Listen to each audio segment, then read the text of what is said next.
यत्संकल्पः तपति तपनो वाति वात समिन्धे वह निर्धत्ते धरणिरुदधी लंघते नैव वेलाम् सोऽयं श्रीमान् निखिल जगताम् अन्तरात्मावतीर्णो धर्मं रक्षन् दिशतु कुशलम् स्वामिनारायणो नः यदरोमविवरे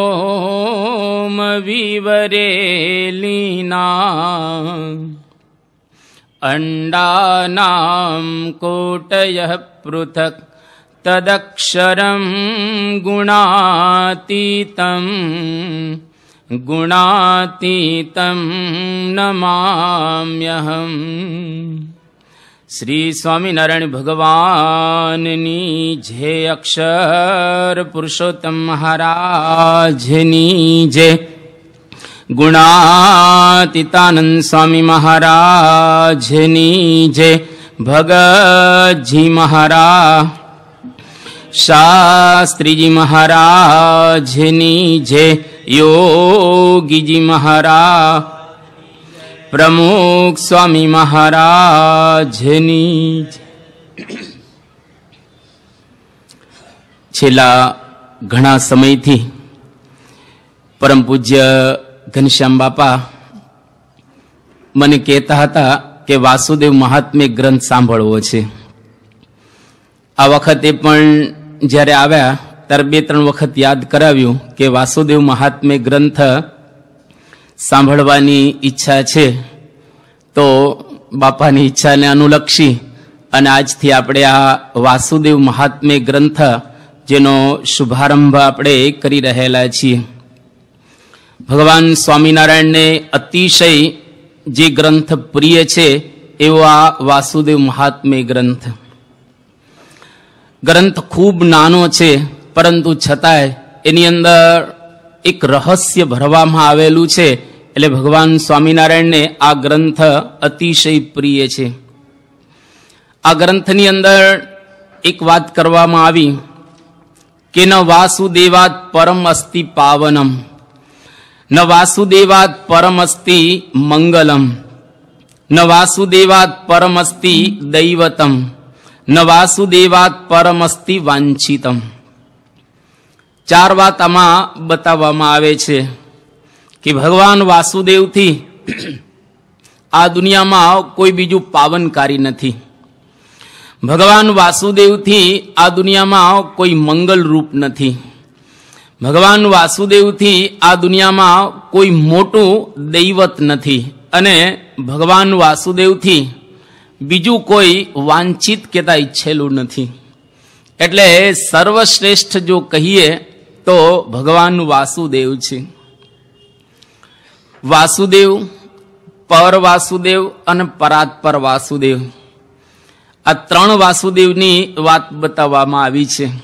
અહીંયા આગળ જે આપણે નિરૂપણ કરવાના છીએ, જેની વાતો સાંભળવાના છીએ એ પરાત્પર વાસુદેવ।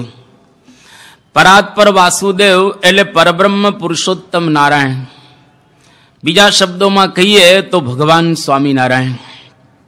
જેઓ પરાત્પર વાસુદેવ અર્થાત સર્વોપરી ભગવાન રહેલા છે, એટલે એની જ વાતો આ ગ્રંથની અંદર વિશેષ રૂપમાં ભરવામાં આવી છે। આ ગ્રંથ આપણા સંપ્રદાયનો રહસ્ય ગ્રંથ કહેવાય। સામાન્ય રીતે કોઈ પણ સંપ્રદાય હોય એના 2 ગ્રંથો હોય છે, એક રહસ્ય ગ્રંથો અને બીજા સદસ્ય ગ્રંથો। રહસ્ય ગ્રંથોની અંદર સંપ્રદાયનું રહસ્ય ભરવામાં આવે।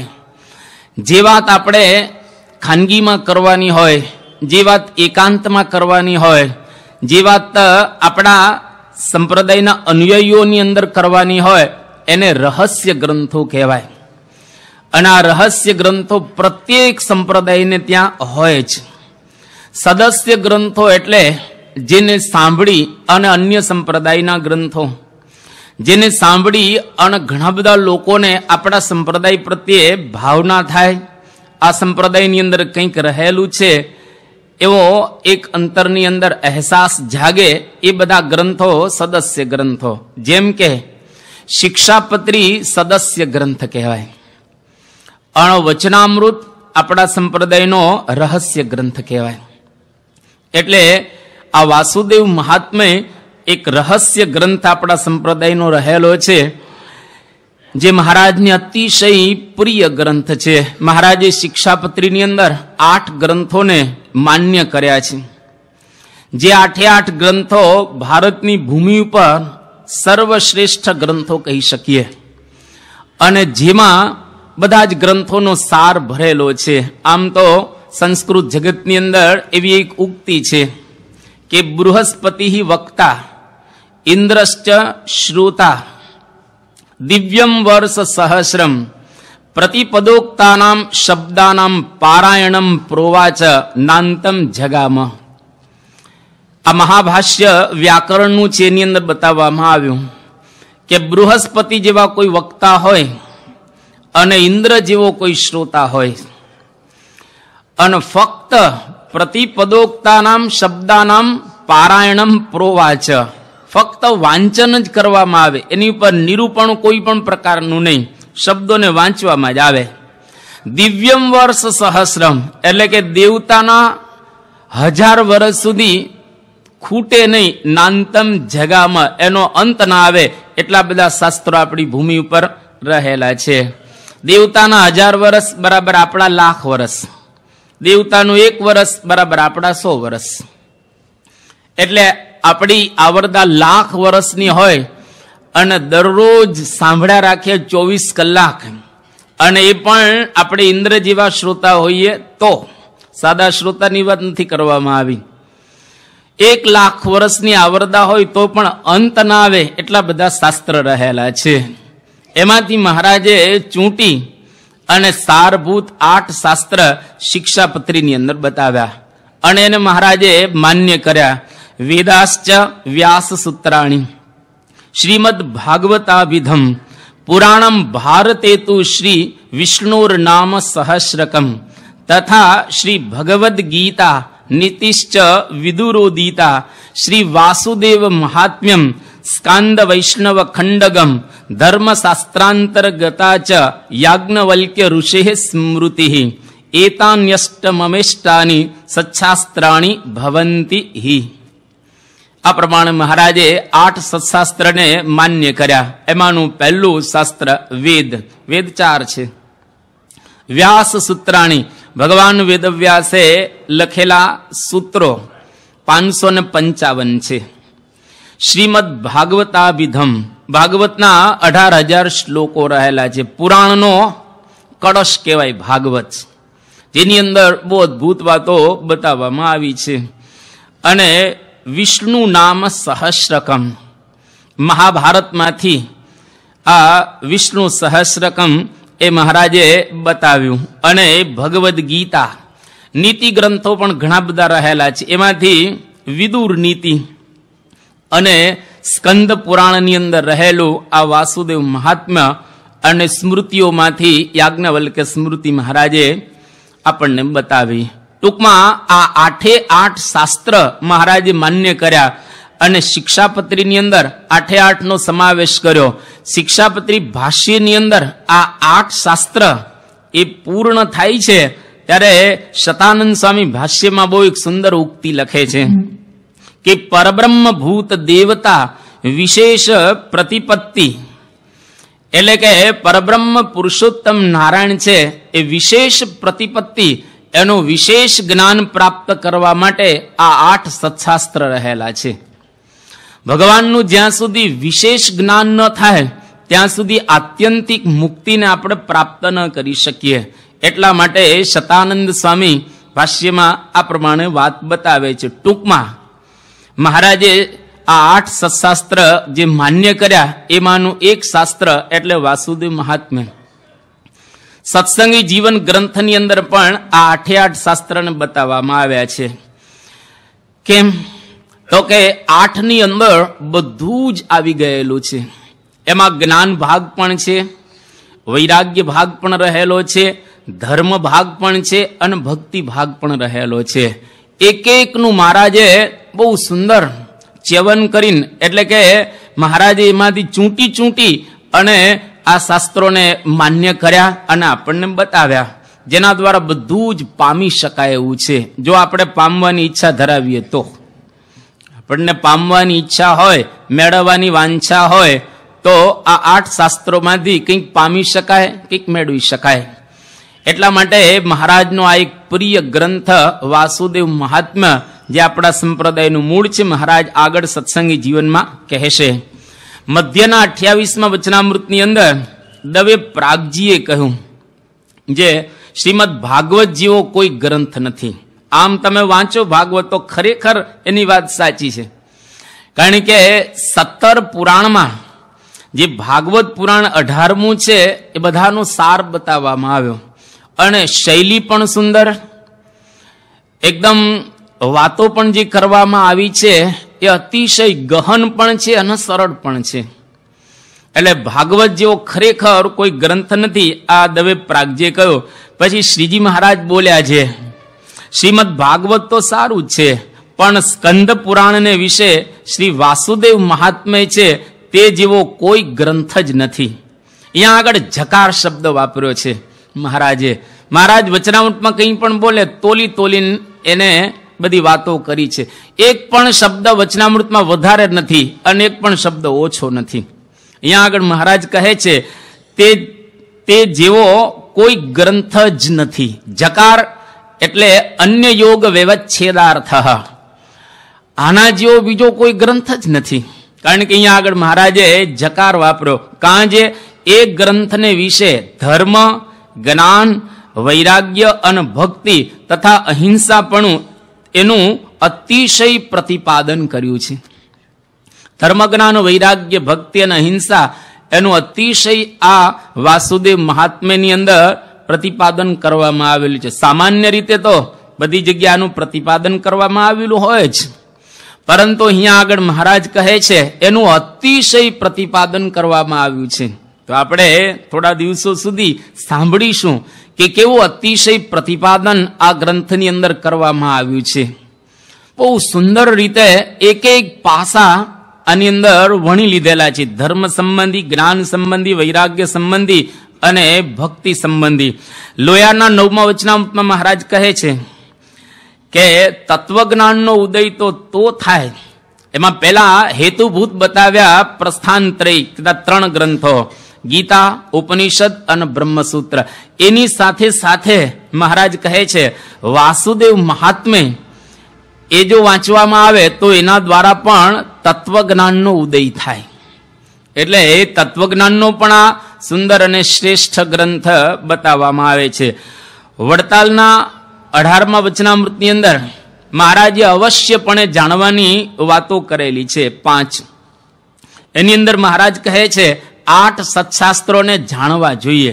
એમાં વાસુદેવ મહાત્મ્ય બતાવ્યું, અને એની અંદર પણ મહારાજ કહે છે છેલ્લે કે શ્રી કૃષ્ણ ભગવાને એકાદશ સ્કંધમાં તથા ભગવદ્ ગીતામાં તથા વાસુદેવ મહાત્મ્યમાં જેમ સાધુના લક્ષણ કહ્યા છે તથા વર્ણાશ્રમના ધર્મ કહ્યા છે ને પોતાની ભક્તિ કર્યાનું કહ્યું છે, તે પ્રમાણે દરેક વર્તું.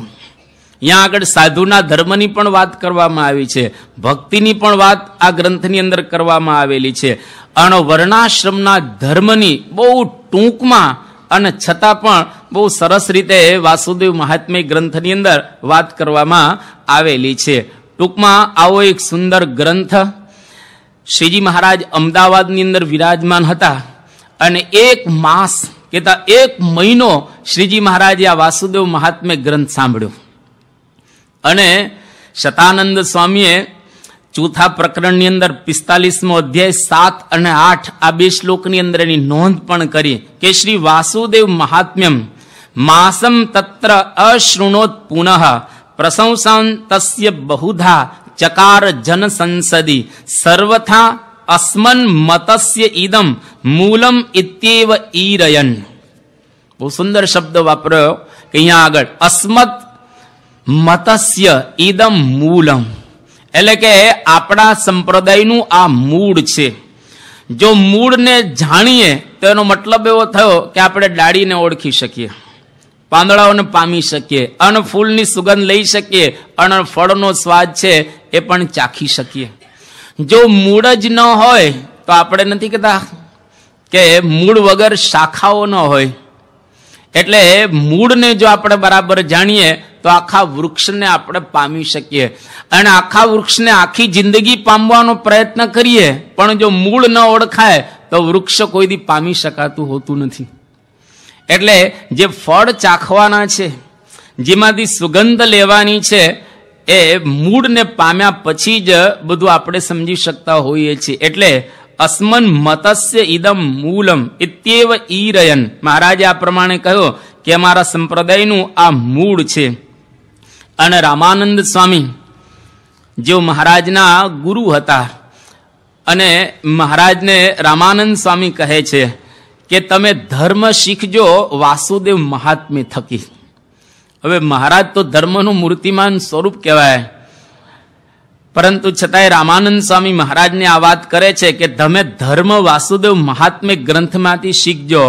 એ વાત પણ લખવામાં આવી સત્સંગી જીવનમાં. શ્રી વાસુદેવ મહાત્મ્ય સતુ જ્ઞેય ઇતિ સ્વયં સ્વામી એવ ઊચે તતસ્તસ્માદ બોદ્ધવ્ય તત્વતશ્ચ સહ.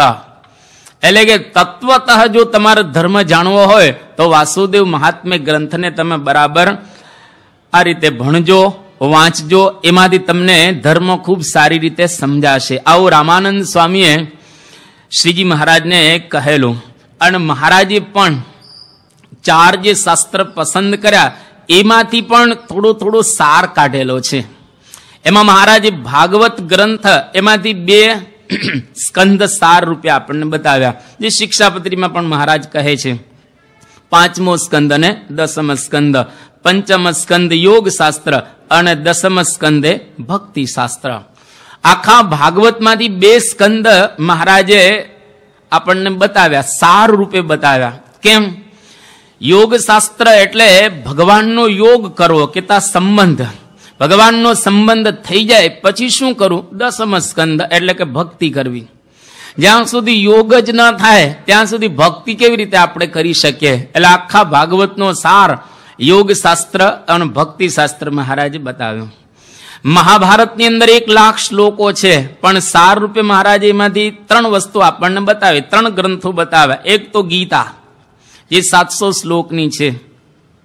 બીજો વિદુર નીતિ, એ નાનો ગ્રંથ છે. અને ત્રીજી વાત બતાવી વિષ્ણુ સહસ્રકમ, એટલે કે વિષ્ણુ સહસ્ર નામ, ભગવાનના 1000 નામ, જેમાં ગુણ, સ્વરૂપ અને કાર્ય આ 3 આવી જાય એવા ભગવાનના 1000 નામ છે. આ 3 ગ્રંથો આખા મહાભારતમાંથી મહારાજે આપણને સાર રૂપે બતાવ્યા. અને ધર્મશાસ્ત્ર ઘણા બધા છે, પાર આવે એવા નથી. આમ કરું, નામ ન કરું. મનુસ્મૃતિ મહારાજ નથી બતાવતા. શંખ, લિખિત આ બધી સ્મૃતિઓ મહારાજે વાંચેલી છે, પરંતુ એ કોઈ સાર રૂપે બતાવતા નથી. મહારાજ યાજ્ઞવલ્ક્ય સ્મૃતિ બતાવે છે. કેમ? તો કે યાજ્ઞવલ્ક્ય ઋષિએ બહુ સુંદર રીતે બધી સ્મૃતિઓ માંથી અને કંઈક નૂતન બતાવેલું છે. એટલા માટે મહારાજે આ યાજ્ઞવલ્ક્ય સ્મૃતિ સાર રૂપે ધર્મશાસ્ત્રોમાંથી બતાવી. અને સ્કંદ પુરાણ અહીંયા આગળ હું બતાવવા માટે જ લઈ આવ્યો છું. આ સ્કંદ પુરાણ છે. આ સંક્ષિપ્ત સ્કંદ પુરાણ છે. આવા 6 ભાગ થાય ને એટલો મોટો ગ્રંથ છે. આ તો એક જ ભાગ છે, આવા 6 ભાગ થાય એટલો મોટો આ સ્કંદ પુરાણ ગ્રંથ છે, જેમાં 81,000 જેટલા શ્લોકો રહેલા છે. એમાંથી ચૂંટી અને મહારાજે આ વાસુદેવ મહાત્મ્ય ગ્રંથ આટલો આપણને બતાવ્યો છે.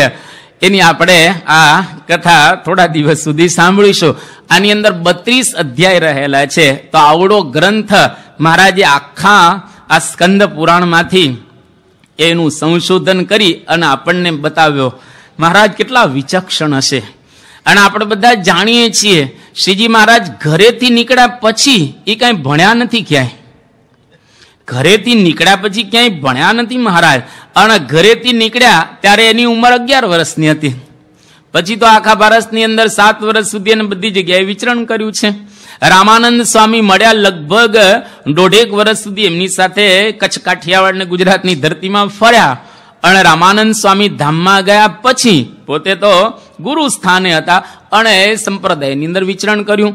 પરમહંસો એવું નોંધેલું છે કે કોઈ વ્યક્તિ 150 વર્ષ સુધી વિચરણ કરે એટલું વિચરણ સહજાનંદ સ્વામીએ આ 30 વર્ષમાં કર્યું છે. એટલે મહારાજની પાસે કોઈ બીજો તો ટાઈમ જ હતો નહીં ભણવાનો.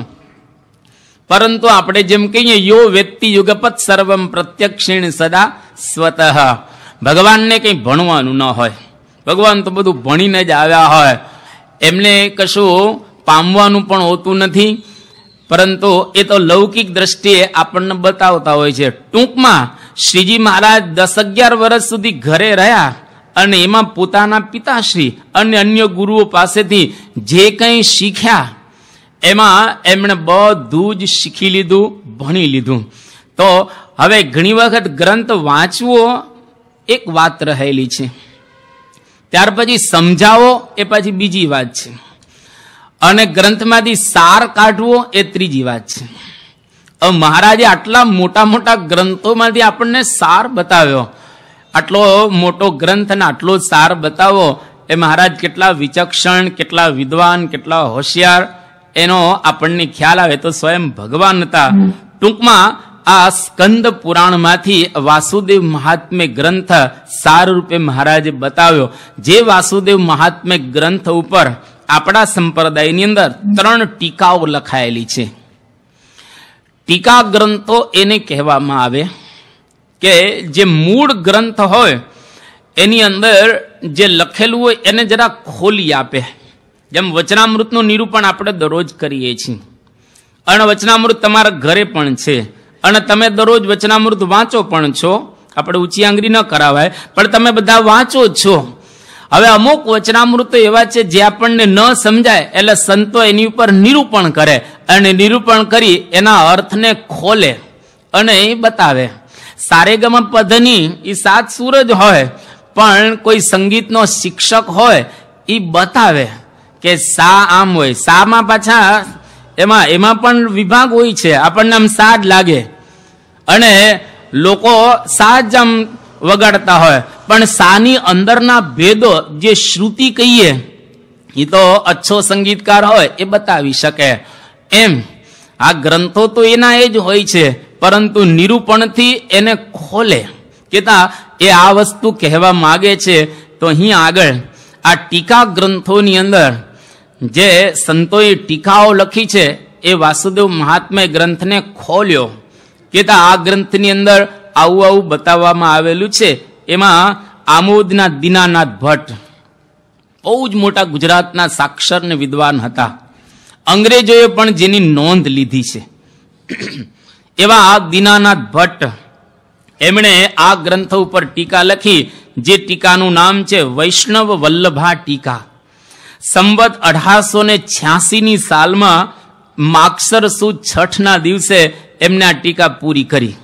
બહુ સુંદર આ વૈષ્ણવ વલ્લભા ટીકા છે. કોઈક જગ્યાએ ટીકાના અંશો આપણે વાપરીશું, પણ ટૂંકમાં સંસ્કૃતની અંદર લખાયેલી ટીકા અદ્ભુત રહેલી છે. બીજું ગોપાળાનંદ સ્વામીના શિષ્ય એવા માધવદાસ, એમણે આ વાસુદેવ મહાત્મ્ય ગ્રંથ ઉપર રહસ્યાર્થ પ્રબોધિની ટીકા લખી. સંવત 1916ની સાલમાં હરિનવમી રામનવમીના દિવસે એમણે આ ટીકા પૂરી કરી. આ બીજી ટીકા, એ પણ ટીકા બહુ સરસ છે અને બહુ સરળ છે. રહસ્યાર્થ પ્રબોધિની, રહસ્યનો જે અર્થ હોય એને પ્રબોધ કરે, એટલે કે એને વ્યવસ્થિત રીતે બતાવે. બહુ સરસ રીતે રહસ્ય આ ટીકાની અંદર પણ બતાવવામાં આવ્યું છે. ત્યાર પછી મહારાજના વખતમાં ઘણા બધા વર્ણીઓ હતા, ત્યાર પછી પણ ઘણા બધા વર્ણીઓ થયા. તો એમાંના એક વર્ણી શ્રી અખંડ ચિંતનાનંદજી, કદાચ પહેલી વખત આપણે નામ સાંભળતા હશો તમે. આ શ્રી અખંડ ચિંતનાનંદજી એમણે સાન્વયાર્થ પ્રકાશિકા નામની ટીકા આ લખેલી છે. ક્યારે લખી એનો સમય બતાવવામાં આવ્યો નથી, પરંતુ આ અખંડ ચિંતનાનંદજીએ સાન્વયાર્થ પ્રકાશિકા ટીકા લખી છે. ટૂંકમાં આ 3 સંતો અને બ્રહ્મચારીઓએ ટીકા લખેલી છે. એટલે આ ગ્રંથનું વજન કેટલું હશે એની પરથી આપણને ખ્યાલ આવે કે એકનો એક શ્લોક એક વખત કોઈ ટીકા લખી દે એટલે ઘણા અર્થ ખોલેલા હોય, હવે બીજો ટીકા લખે તો એને જે અર્થ ખોલ્યા હોય એમાં રહી ગયા હોય એને જ ખોલે ને, બાકી તો લખવાનો કોઈ મતલબ જ ન રહ્યો. એક ભાષ્ય ઉપર બીજું ભાષ્ય લખાય એનો મતલબ શું થયો કે એમાં કંઈક રહી ગયું હોય પછી ખોલે એને. એક ટીકા ઉપર બીજી ટીકા ઉપર ત્રીજી ટીકા લખાય એટલે એમાં રહી ગયેલા અર્થને બરાબર રીતે ખોલે. અને જ્યારે અર્થને ખોલવાના હોય ત્યારે 2 રીતે ખોલવામાં આવે છે. એક તો જેનું બહોળું વાંચન હોય અને એ વાંચનમાંથી પોતે વ્યવસ્થિત રીતે એમાંથી અર્થ ખોલે, આ એક. બીજું જેને વાંચન બહોળું નથી પણ અનુભવ બહોળો છે, જેનો ખુદનો અનુભવ ખૂબ રહેલો છે એટલે એને અર્થો બધા દેખાય. જે બધા અર્થો દેખાતા હોય એટલે શ્લોક પ્રમાણે પોતાને દેખાતા જે અર્થ એ ખોલે, એને આ અનુભવનો પ્રદેશ વિશેષ પ્રાપ્ત થયેલો હોય. તો 2 રીતે આ ગ્રંથોને ખોલવામાં આવે છે.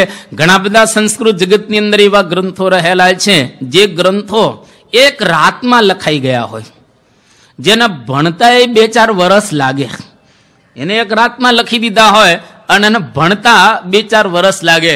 તમે ભગવાન વેદવ્યાસનું બ્રહ્મસૂત્ર જુઓ તો બ્રહ્મસૂત્ર ગ્રંથ કેટલો છે કે આપણી જે શિક્ષાપત્રી છે ને એનાથી ને નાનો છે, ઓરિજિનલ ગ્રંથ. અથા તો બ્રહ્મ જિજ્ઞાસા. હવે આ કેટલું નાનું સૂત્ર છે. આ સૂત્ર ઉપર 100 પાના ભરેલા છે. 100 એનાથી વધારે કહી શકીએ, એના કરતા વધારે. અને બધા આચાર્યોના ભેગા કરવામાં આવે તો આ નીચેનો ગ્રંથ છે એના કરતા વધારે મેટર થાય, એટલું ભરેલું છે. અથા તો બ્રહ્મ જિજ્ઞાસા. આમાં જ ભગવાન વેદવ્યાસે એમાં શું ભરી દીધેલું હશે, પણ એ ભગવાનનો અવતાર હતા એટલે એ કંઈ લખે એ એમને એમ ન લખે, એની પાછળનું કેટલું બધું મોટું બેકગ્રાઉન્ડ હોય અને એમને તો બધા અર્થ દેખાતા, એમાંથી સાર આપણને બતાવે. તો ઘણી વખત ભગવાન કે ભગવાનના અવતારો એ જ્યારે લખતા હોય ત્યારે એના અનુભવમાંથી પોતે લખતા હોય એટલે એને ખોલવું પણ અઘરું પડે. એ અનુભવી ખોલી શકતા હોય છે. તો આ વાસુદેવ મહાત્મ્ય જે ગ્રંથ છે એ ભગવાન વેદવ્યાસે જે 18 પુરાણ જે રચ્યા એમાંનું એક પુરાણ એટલે સ્કંદ પુરાણ. 18 પુરાણના નામ અહીંયા આગળ આ ગ્રંથનો પ્રારંભ કરીએ છીએ. નામ તો સાંભળીએ આપણે: બ્રહ્મ પુરાણ, પદ્મ પુરાણ, વિષ્ણુ પુરાણ, શિવ અથવા તો વાયુ પુરાણ, ભાગવત પુરાણ, અગ્નિ પુરાણ, નારદીય પુરાણ, માર્કંડેય પુરાણ, ભવિષ્ય પુરાણ, બ્રહ્મ વૈવર્ત પુરાણ, લિંગ પુરાણ, વરાહ પુરાણ, સ્કંદ પુરાણ, વામન પુરાણ, કૂર્મ પુરાણ, મત્સ્ય પુરાણ, ગરુડ પુરાણ અને બ્રહ્માંડ પુરાણ. આ 18 પુરાણો અને 18 ઉપપુરાણો પણ રહેલા છે. એટલે પૌરાણિક સાહિત્ય એટલા માટે બતાવવામાં આવ્યું કે માણસને જરા પચવું અઘરું પડે. એકદમ જ્ઞાનની વાતો થાય ને માણસ ઊંઘવા માંડી જાય તરત જ, એટલે એને જરા પચ ન પડે એટલે થોડા આખ્યાનો દ્વારા વચ્ચે થોડો મસાલો નાખી દે. આમ આખ્યાનો જ કહેતા હોય, એ ધ્રુવનું આખ્યાન આવે, પ્રહલાદનું આખ્યાન આવે, અંબરીશનું આવે ને ગોપીઓની કથા આવે, એમાં વચ્ચે થોડું ઉમેરતા જાય જ્ઞાનની વાતો, એટલે લોકોને સેજ રસ પડે. એટલે 3,98,000 અને સમથિંગ શ્લોકો પૌરાણિક સાહિત્યની અંદર રહેલા છે. એમાંનું એક પુરાણ એટલે નીચે બતાવી સ્કંદ પુરાણ. એ સ્કંદ પુરાણની અંદર 7 ખંડ બતાવવામાં આવ્યા છે.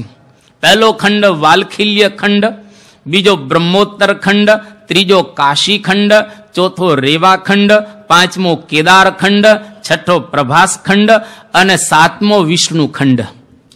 આ 7 ખંડ આ પુરાણની અંદર બતાવવામાં આવ્યા છે. એમાં જે વિષ્ણુ ખંડ છે એ વિષ્ણુ ખંડના પણ 3 ભાગ છે. એમાં એક ભાગની અંદર કર્મકાંડનું નિરૂપણ કરવામાં આવ્યું, બીજા ભાગની અંદર જ્ઞાનકાંડનું નિરૂપણ કરવામાં આવ્યું અને ત્રીજો ભાગ એટલે ઉપાસના કાંડ.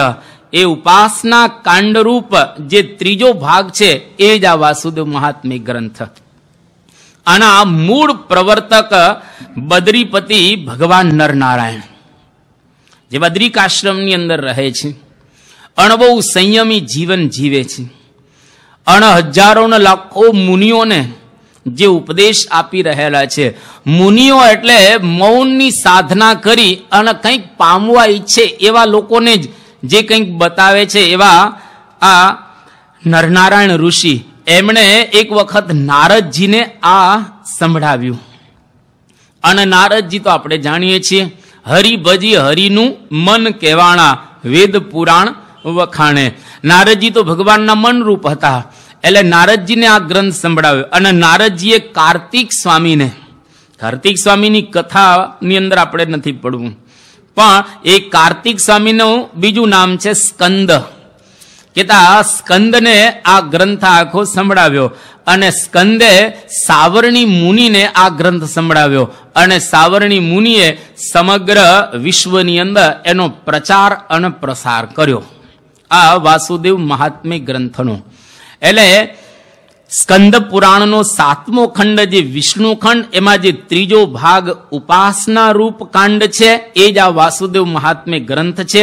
અને મહારાજને આ ગ્રંથ એટલા માટે પ્રિય છે કે એની અંદર એકાંતિક ધર્મનું બહુ વ્યવસ્થિત રીતે નિરૂપણ કરવામાં આવ્યું છે.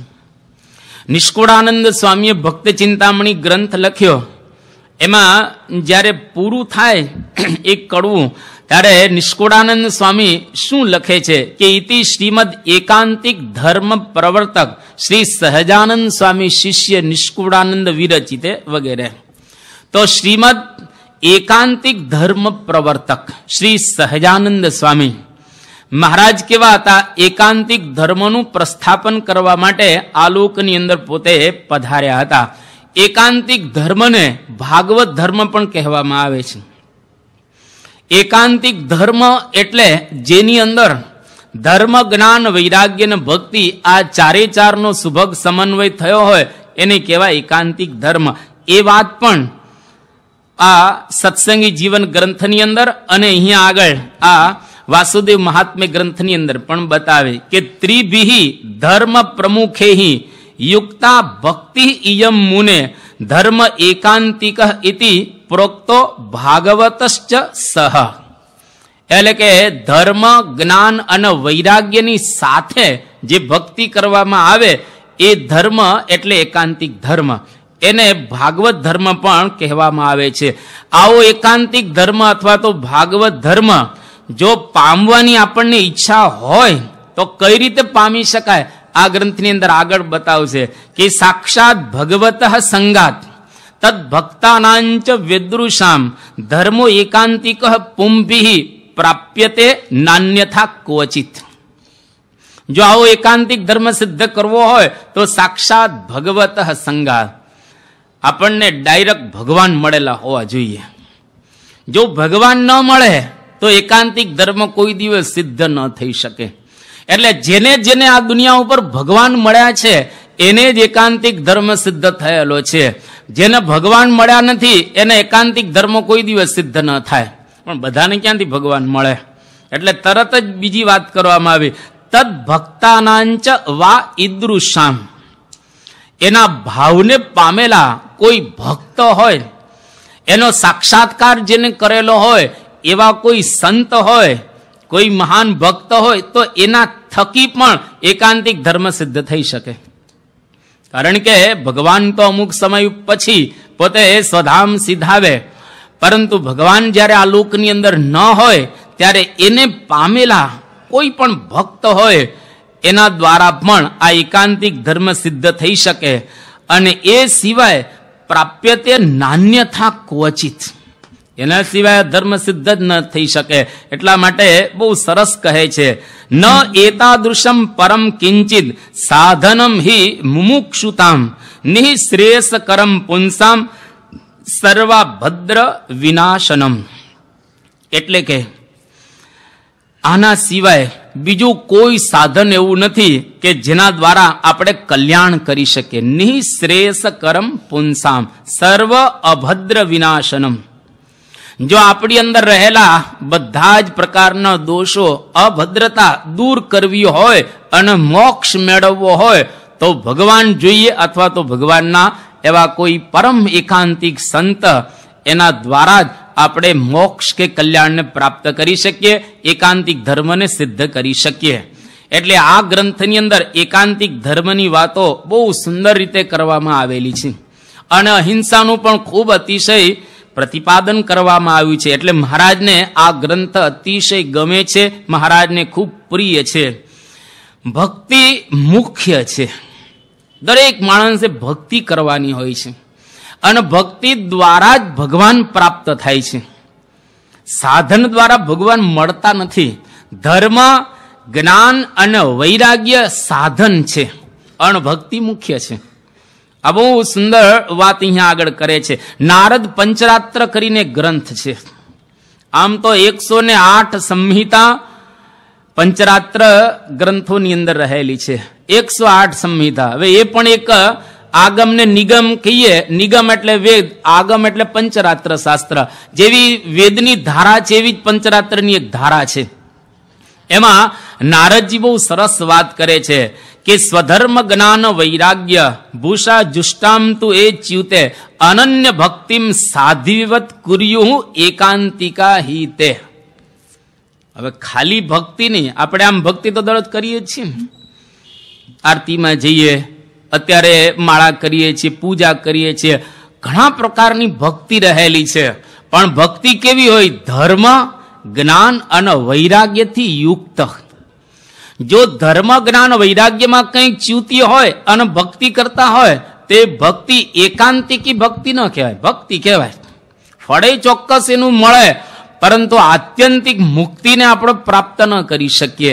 એટલે એકાંતિકી ભક્તિ કે જેમાં 3 અંગ કેતા સાધનો બરાબર હોય. અને બૃહદ સંહિતા એ પણ આ પંચરાત્રની એક સંહિતા છે. એની અંદર પણ આ સરસ વાત કરવામાં આવી કે ભક્ત્યા અહમ એકયા ગ્રાહ્ય નહીં સાધન કોટી ભી. અદ્ભુત શ્લોક રહેલો છે કે ભગવાન પોતે જ બોલે છે, અહમ કેતા હું, ભક્ત્યા એકયા, એક ભક્તિ દ્વારા જ ગ્રાહ્ય, એટલે કે મને તમે પ્રાપ્ત કરી શકો. નહીં સાધન કોટી ભી, કરોડો સાધન કરો તો પણ હું ગ્રાહ્ય થતો નથી, હું વશ થતો નથી. મને જો વશ કરવો હોય તો એકયા ભક્ત્યા. એટલા માટે તો નારદજીએ જીવનનો સાર લખ્યો. નારદજી બહુ હોશિયાર હતા, વિદ્વાન હતા.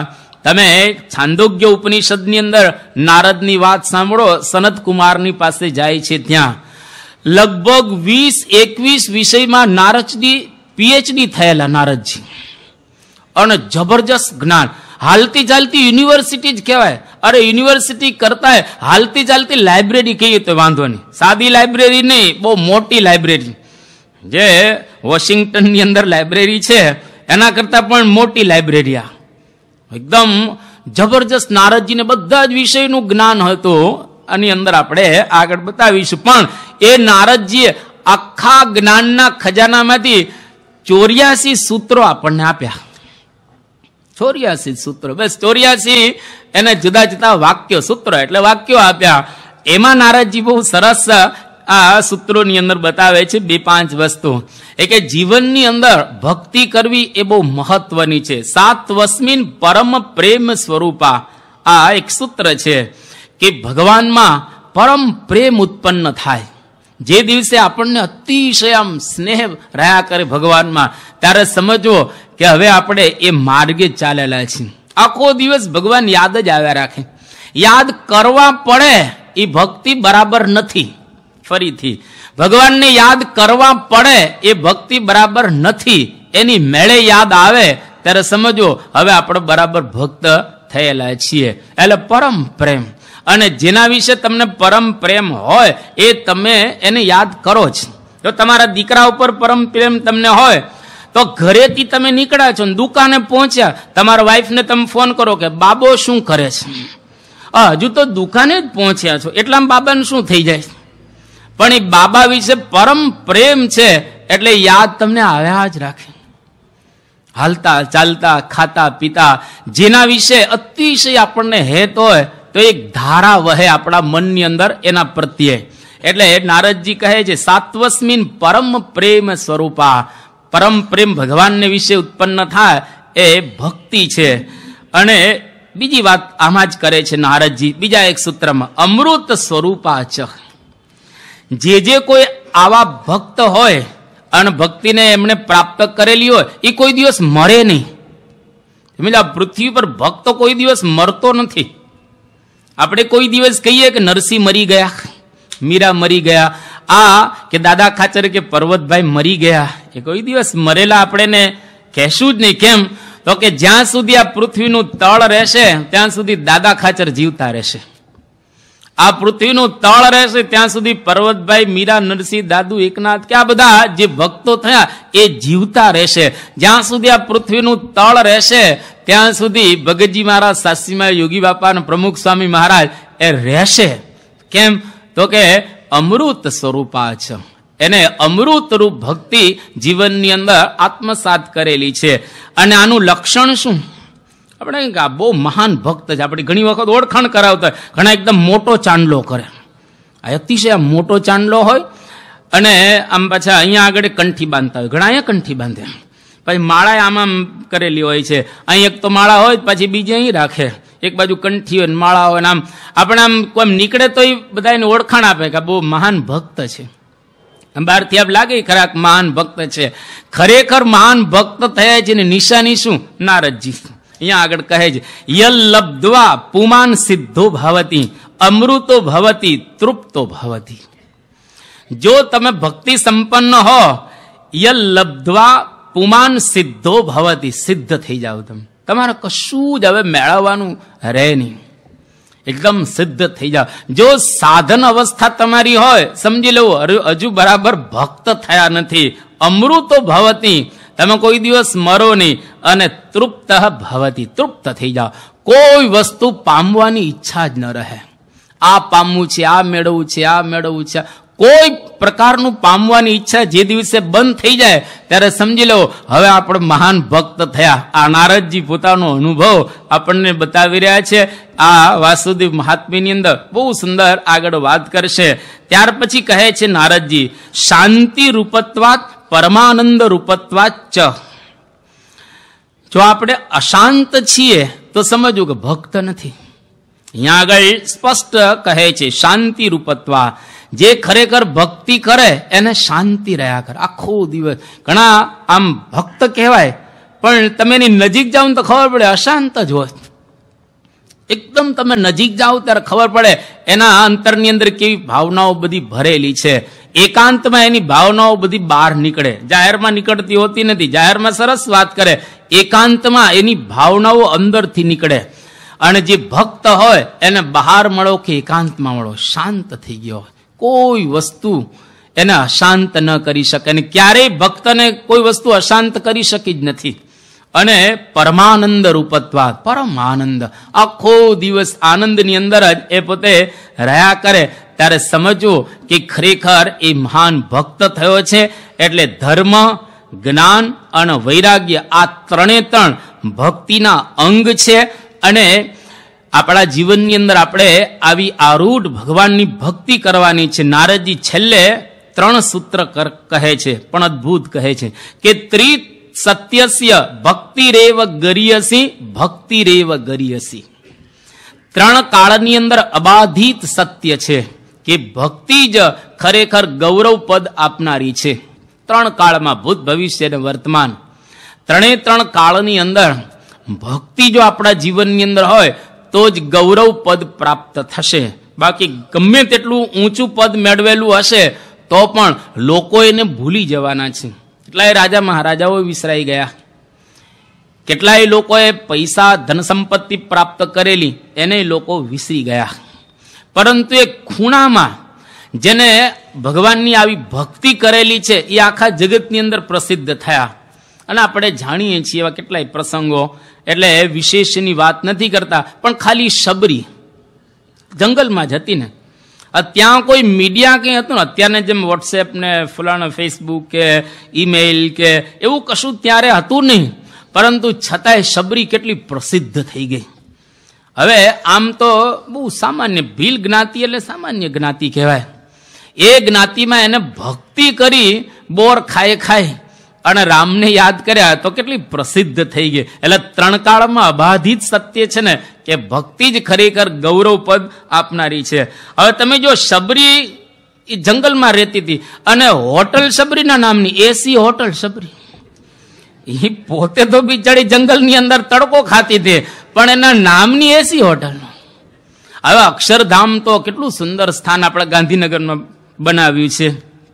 એની અંદર એક ડાયરામાં આપણે સબરીનો કરેલો છે.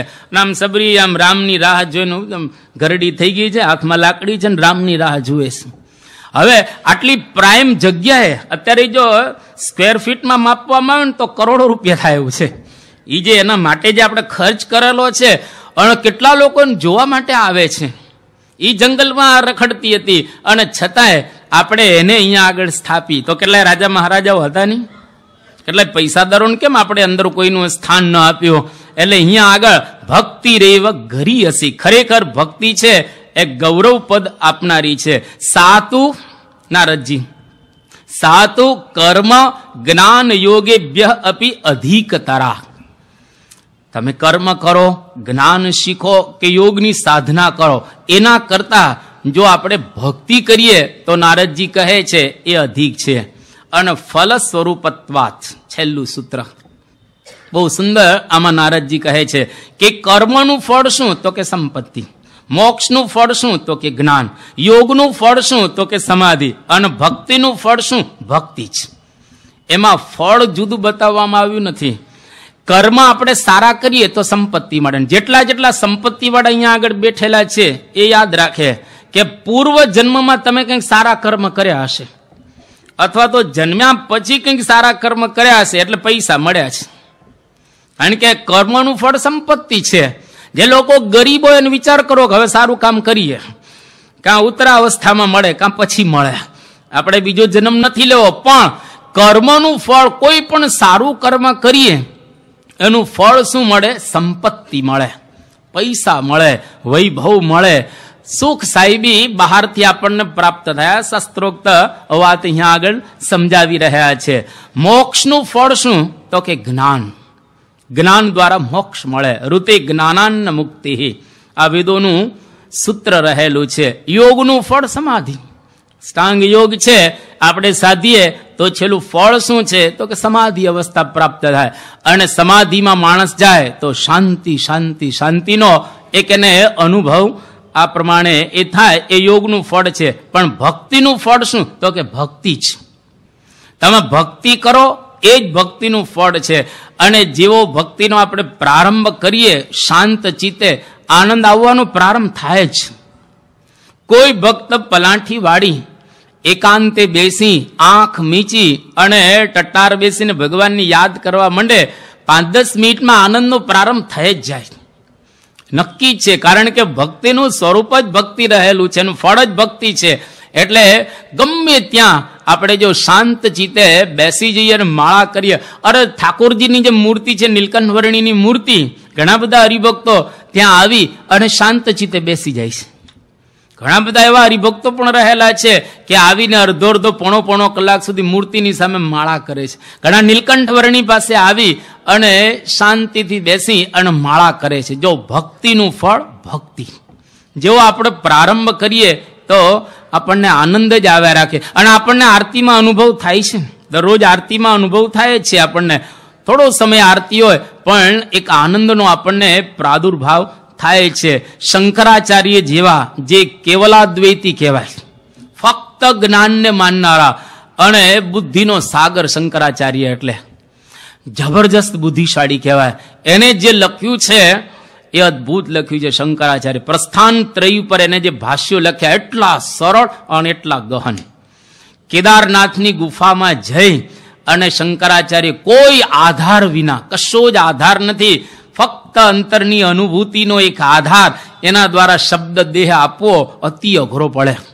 અને શંકરાચાર્ય આટલા હોશિયાર, ફક્ત 16 વર્ષની ઉંમરે એને બધું જ પૂરું કરી દીધું, ભાષ્ય લખી લીધા. 12 વર્ષની ઉંમરે લખવાનો પ્રારંભ, 16 બધું પૂરું થઈ ગયું. અને 16 જ વર્ષ ભારતની અંદર વિચરણ કર્યો, 4 મઠો સ્થાપ્યા. અને આજે 1000 વર્ષથી ઉપર લગભગ 1200 વર્ષ થયા. 1200 વર્ષથી એની પરંપરા ચાલે છે શંકરાચાર્યની. કેટલા હોશિયાર હશે. 32 વર્ષનો નવયુવાન દેહ છોડીને જતો રહ્યો. 16 વર્ષમાં બધું કામ કરી નાખ્યું. અને 16 વર્ષની ઉંમરે એને જે લખેલું છે, આમ તો 12 વર્ષે પ્રારંભ કર્યો, એને સમજતા બુદ્ધિશાળીઓના માથાએ ભાંગી જાય એવું છે. એટલા જબરજસ્ત એને અબધા શબ્દો વાપર્યા છે. તો કેટલા હોશિયાર શંકરાચાર્ય. આટલા જ્ઞાની હોવા છતાં શંકરાચાર્ય શું કહે છે કે મોક્ષ કારણ સામગ્ર્યામ ભક્તિ રેવ ગરીયસી, વિવેક ચૂડામણી ગ્રંથ. કે મોક્ષની જે કંઈ સામગ્રી આપણે બધી ભેગી કરીએ એમાં જો ખરેખર કોઈ શ્રેષ્ઠ હોય તો ભક્તિ રેવ ગરીયસી, ભક્તિ જ શ્રેષ્ઠ છે. મધ્વાચાર્ય ગીતા તાત્પર્ય ગ્રંથ એક છે, એની અંદર પોતે કહે છે કે ભક્તિ સ્ત્વેકા વિમુક્તએ, જો તમારે મોક્ષ મેળવવો હોય તો તમે ભક્તિ કરો. અને બીજા બધા સાધનો કેવા છે તો અહીંયા આગળ મધ્વાચાર્ય કહે છે ભક્ત્યર્થાની અખિલાની એવ ભક્તિર મોક્ષાય કેવલમ. ફક્ત કોઈ ભક્ત, આપણે ઘણી વખત ગોપીઓની વાતો સાંભળે. હવે ગોપીઓને કોઈ જ્ઞાન નહોતું. કદાચ ગોપીઓ થોડા ઘણા ધર્મમાં શિથિલ હશે, આપણને ખબર નથી. ગોપીઓનો વૈરાગ્ય કેવો હશે એ તો ગોપીઓ જ જાણે, પણ ગોપીઓમાં ભક્તિ જબરજસ્ત હતી. એટલે અહીંયા આગળ ભક્તિર મોક્ષાય કેવલમ, જો આવી ગોપીઓ જેવી ભક્તિ હોય તો જ્ઞાન ધર્મ એ બધું એની અંદર આવી જ જાય. મધ્યનું 9મું વચનામૃત. એટલે ભક્તિની વાતો આની અંદર કરવામાં આવી છે. પણ ભક્તિ કેવી તો કે ધર્મ, જ્ઞાન અને વૈરાગ્યની સાથે, જેને એકાંતિક ધર્મ કહેવાય, એનું અહીંયા આગળ બહુ સુંદર, સ્પષ્ટ અને ગહનતાથી નિરૂપણ કરવામાં આવેલું છે. આપણે થોડા દિવસ સુધી આ ગ્રંથને માણીશું, જોશું. 32 અધ્યાય રહેલા છે.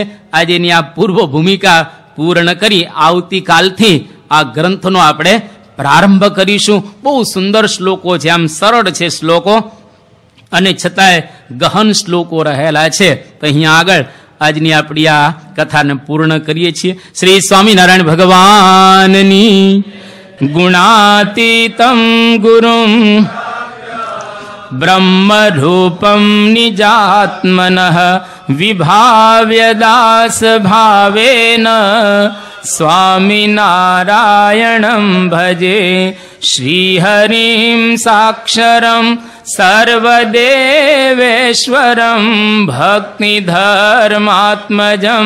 દિવ્યરૂપં શાંતિદં મુક્તિદં કામદં કારણં સ્વામિનારાયણં નીલકંઠં ભજે શ્રીહરિં.